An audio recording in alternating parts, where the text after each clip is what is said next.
Hello friends, कैसे हैं आप सब लोग। आज हम लोग एक नए वीडियो की शुरुआत कर रहे हैं। आज की वीडियो में मैं आपको बताऊंगा, मैंने 25 मई को एक ट्रेड में एंट्री ली थी और उस ट्रेड में मैंने कैसे एंट्री ली, क्या क्राइटेरिया रहा मेरा, तो वो सब मैं आपको एक्सप्लेन करूंगा। चलिए, तेजस नेटवर्क है एक स्टॉक, ये मेरे स्क्रीन में आया। तो मैं पहले आपको वीकली चार्ट पे इसका कुछ थोड़ा बहुत एक्सप्लेनेशन देता हूँ कि ये मेरे वॉच लिस्ट में कैसे आया। तो अगर आप देखेंगे तो जब मैंने ट्रेड लिया था तब इसने अपने 52 वीक लो से 85% का हाई बनाया था। मतलब ये अपने 52 वीक लो से 85% ऊपर तक गया था। ये वीकली चार्ट है। तो मैं किस तरीके से ये स्टॉक मेरे वॉच लिस्ट में आया मैं वो आपको बता रहा हूँ।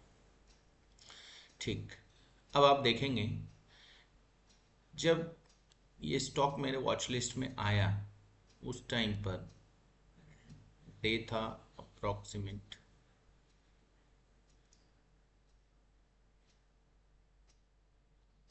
इस दिन पे, या यूं कहें कि इसी वीक के आसपास में ये स्टॉक मेरे वॉच लिस्ट में आया। अब आप देखेंगे कि ट्रेडिंग व्यू का ये एक फीचर है कि इसमें आप रिप्ले कर सकते हैं। तो आप जिस ये क्रॉस हेयर जिस कैंडल पे है वो 8 मई का कैंडल है। तो स्टॉक ने एक अच्छा खासा रन दिया 2 दिन में। ये 8.5% की कैंडल रही, उसके बाद में ये 15% की कैंडल रही एंड देन ये रेड डे। इसके बाद में नेक्स्ट डे कुछ इस तरीके की कैंडल बनी। फिर कुछ दिन तक ये कैंडल्स इस तरीके से डेवलप हुई। आप देखेंगे ये पर्टिकुलर कैंडल बहुत इंपॉर्टेंट कैंडल है 18 मई का। स्टॉक अप मूव शो किया, उसके बाद में सप्लाई आ गई, स्टॉक का प्राइस नीचे जाता रहा और यहाँ पर सेलर्स एग्जॉस्ट हो गए। और आप देखेंगे कि एक लो विक बनी और प्राइस अपने क्लोज के पास जाकर, अपने ओपन के पास जाकर के ही बंद हुआ। नेक्स्ट डे आप देखेंगे तो एक अच्छा जंप आया स्टॉक में 6% के आसपास का। नेक्स्ट आप देखेंगे एक इनसाइड डे बना। इनसाइड डे 20 मई वेंसडे था। हाँ, इनसाइड डे बना on a lower volume.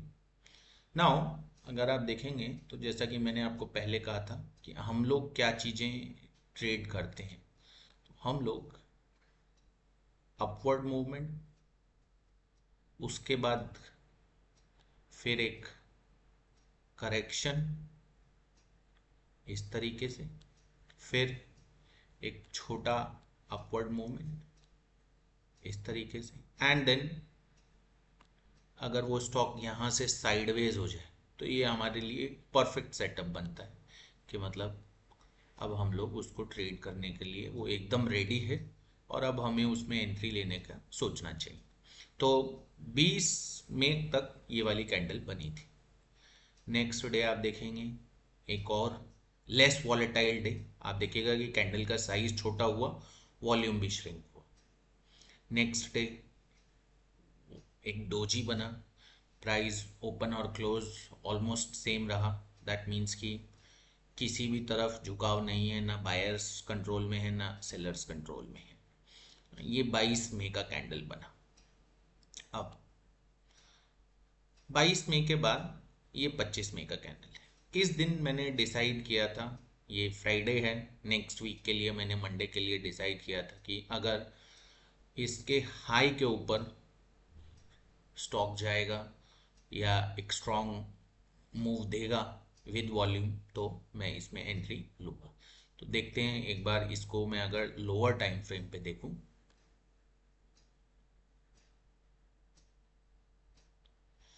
Lower time frame पे देखूं तो ये देखिए 25 मई को जो फर्स्ट कैंडल बना था इस तरीके से था। 477 का हाई था। मैंने ओपनिंग रेंज ब्रेकआउट के हिसाब से 478 पे बाय ऑर्डर लगाया था और वो बाय ऑर्डर नेक्स्ट कैंडल पे क्लिक हो गया। और आप नेक्स्ट कैंडल पे वॉल्यूम भी देखिएगा कि एकदम सर्ज हुआ वॉल्यूम में और स्टॉक एकदम अप मूव दिया। अब क्लोज 473.95 पर हुआ, उतना स्ट्रॉन्ग क्लोज नहीं था, 478 पे मेरा बाय था, लेकिन ठीक है, चल सकते हैं। इतना हम लोग 2% 3% का स्टॉप लेकर के चलते हैं, तो इतना रूम तो हमें देना पड़ता है। Next day it moved higher, next again moved higher, again एक आप देखेंगे इस हाई को क्रॉस करने की कोशिश करी, लेकिन फ्लश आउट हो गए। वॉल्यूम कैंडल्स पे ध्यान दीजिएगा, वॉल्यूम कैंडल्स बढ़ रही हैं again, and this particular candle with great volumes, और इसने इस हाई को क्रॉस कर लिया। Now we are in a territory which is new for this particular breakout. Stock further move करता रहा, 10 MA से काफ़ी ज़्यादा आगे एक्सटेंड हो गया, तो मैंने यहाँ पर पार्शियल बुकिंग करी थी एट 615 पे। पार्शियल बुकिंग करने के बाद आप देखेंगे तो स्टॉक वापस से 10 MA के पास में आया। नाउ ये एक पर्टिकुलर कैंडल था जहाँ पर कि एक एंट्री वापस से बन सकती थी, और मैंने इसमें एंट्री ली भी at the high of 551, but वो मेरी एंट्री फिल हुई 553 पे। मैं आपको 15 मिनट के चार्ट पे दिखाता हूँ। तो ये वाला दिन था, और इस वाली कैंडल पे मेरी एंट्री हुई थी, और वो एंट्री 553 के आसपास थी। जो भी क्वांटिटी मैंने 615 पर होल्ड की थी, वो क्वांटिटी मैंने उतनी ही वापस से यहाँ पर बाय कर ली। Now next it is still showing strength. आप देखेंगे तो volume candles are nice, and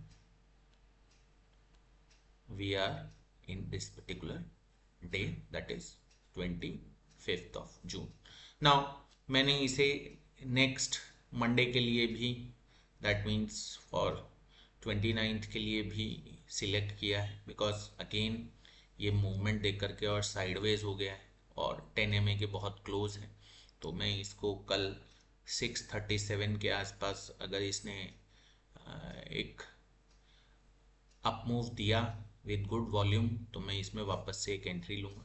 तो इस तरीके से ये स्टॉक मैंने सिलेक्ट किया, किस तरीके से ये स्टॉक मेरे वॉच लिस्ट में आया, मैंने कैसे इसमें उस पर्टिकुलर डे को चूज़ किया एंट्री के लिए, वो मैंने आपको बताया। कहाँ मैंने स्टॉप लॉस रखा, मेरा स्टॉप लॉस इस एंट्री प्राइस से करीबन 2.75% नीचे था। उसके बाद में फिर मैंने इस 7 to 8% ऊपर जाने के बाद में मैंने वो स्टॉप लॉस अपने कॉस्ट पे ले आया था, और अभी मैं उस स्टॉप लॉस को 20 MA से ट्रेल कर रहा हूँ। थैंक यू, आज के लिए इतना ही। नेक्स्ट वीडियो में मैं आपसे किसी और ट्रेड के बारे में डिस्कस करूँगा। Thank you.